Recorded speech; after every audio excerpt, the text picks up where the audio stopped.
My name is Lalit Sharma. I came to South China in the mid-90s. And that was the time when China was going through the phase of feasibility. The question mark in the 80s and 90s was, can China produce? China didn't have any technology or methodology. Only cheap labor, very good tax structure. And by the end of 90s, it was a success. But then, it was about bringing in high-tech products. And that's where people like me came in. We worked on the viability of making high-tech products here. I was based out of China, Hong Kong, Shenzhen, and I traveled all over the world. I was bringing technologies from Japan, Germany, Singapore, America, and we used them to make production of world-class products in China. Pretty successful. The last 10 years, I started 3 design centers. And we took the next leap in our evolution from making machines. We are pretty much the best in terms of efficiency, operations.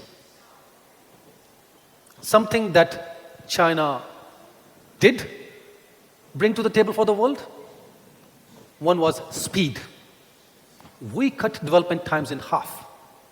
If 80s and 90s was all about cost, making profit using cheap labor, we started making things so fast that the speed to market increased tremendously.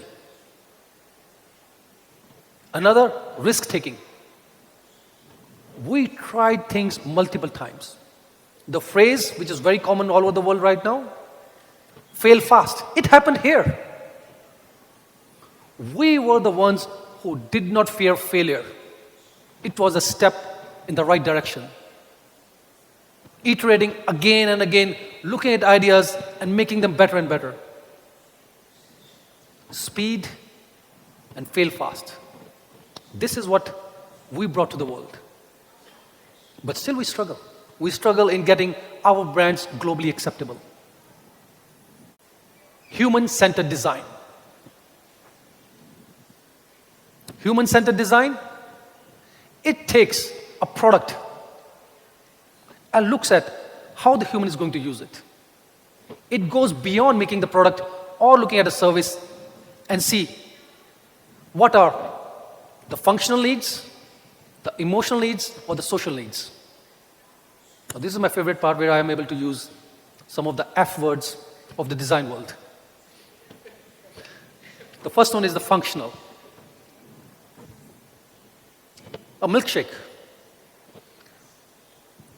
What kind of function a milkshake will do? Now, a very big restaurant chain, they found some very odd data. This is all the milkshakes they sell throughout the day.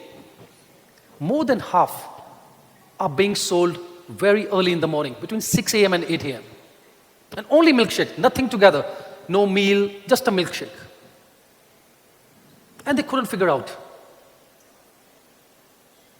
Some of you might know Harvard Business School professor Clayton Christensen.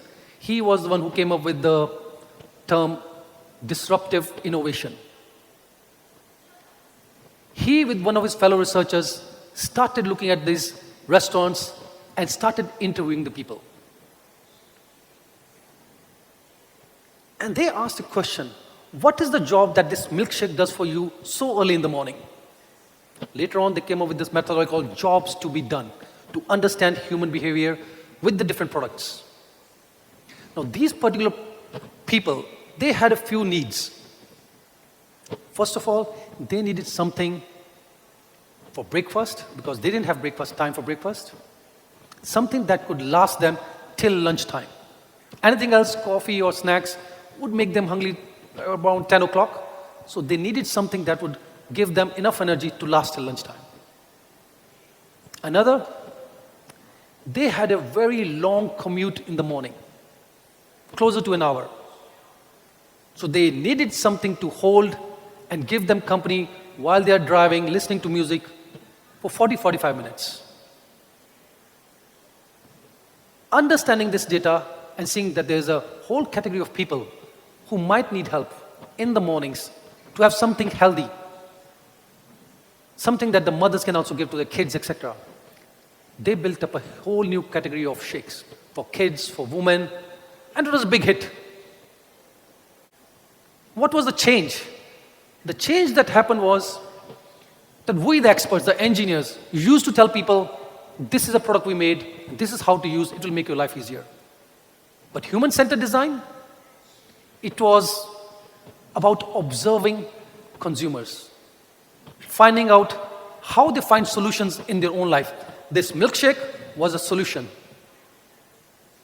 People try to make progress in their life by finding new solutions with whatever is available in the market.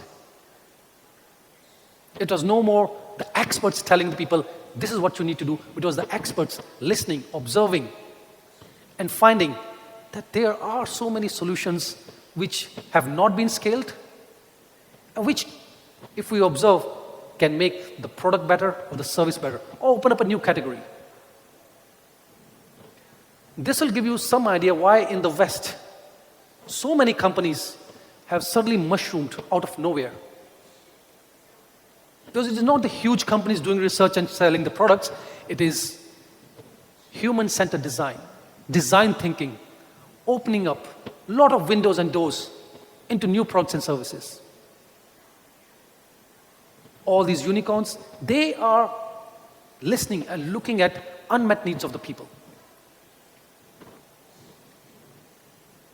When you think of emotional and social need, it's connecting people. It's our need to be connected, to be part of a community. And the beauty of this is that we can all be designers. It is no longer in the hands of the experts. Design thinking has democratized the whole concept of making new products and services. And when I was leading 3 design centers, we worked with tons of startup companies. And people from all walks of life, they would come and throw ideas that should be done. No more engineers or scientists. These are people from all walks of life. And the key is in the first 2 steps, empathy, where we observe human life. And this is the part which I feel is missing in South China, because we are obsessed with technology, with operations, with viability. But nobody even asks. Nobody even tries to understand what is happening in our life. What are our social needs? Look around you. Whatever you call progress or development is coming from where? It's coming from the West. And we have covered a lot of distance. The buildings, the roads, the factories, the offices. I find it difficult to find a single thing which was created here, which was innovated here. So we are good at something. We are regionalizing and bringing it and making it scale, making it cheaper, adding our own creativity. But something that we can say truly innovative, truly creative, very, very hard. Creators thinking. Creators thinking is a step up from design thinking. Why? Because today, our consumers, they are putting us on a pedestal and saying they don't want to be responsible for the problems of tomorrow. Sustainability is big. From human-centered design, they're asking for humanity-centered design. Don't look at only us. Look at a bigger scale. It should be good for humanity, good for environment. And that has pushed very large companies, because global companies are large, but they cannot do everything. So they have been pushed into doing partnerships. UN has given these 17 sustainable development goals. I focus on quite a few of those, but the one that is closest to my heart is 17th, partnership for the goals. No one company is going to be able to solve any major problem. because they're going to be focused on only one thing, and viability is going to be on top of the agenda. But when few companies working together, looking at their own business, own viability, and helping each other out for a segment, for society, for environment, there is much bigger scope of success. I'm doing an experiment in Zhuhai. You know, there is a company which is into tourism. They take families out for nature exploration, popularly known as glamping. There's a cake shop, very successful one, and the lady wants to increase her sales as well as make it more meaningful. There's an educator who's struggling or helping kids to make sense of education. He's frustrated that these kids, chung khao, gao khao, they're becoming exam machines. There are no more kids. Then a psychologist struggling with relationship between parents and kids. I was working with all of them, discussing with them, and I found all of them are connected in one area, kids. How can a cake shop get the mode of celebration for kids? How can she make it more meaningful, healthier, nutrition? How can somebody in the nature exploration make some activity which is meaningful, more than fun? So both of them combined together and said we can create activities where kids are working with food, talking about nutrition, and doing it in the nature. The educator helping kids, more than the kids actually, it was the parents who needed to be told that not everybody is going to be a scientist. There are so many other successful fields to be done. The psychologist came into the picture, helping the parents understand why putting so much pressure is neither good for the kids, nor the relationship, or for the society. This is why creators thinking is not only about human-centered, it's about humanity. It's much more than that. If we start having our companies growing for a reason, more than profitability, we will take the first initial steps in the right direction. More holistic growth and more unifying. A creator's economy is going to be where companies work together, where people come together for common goals.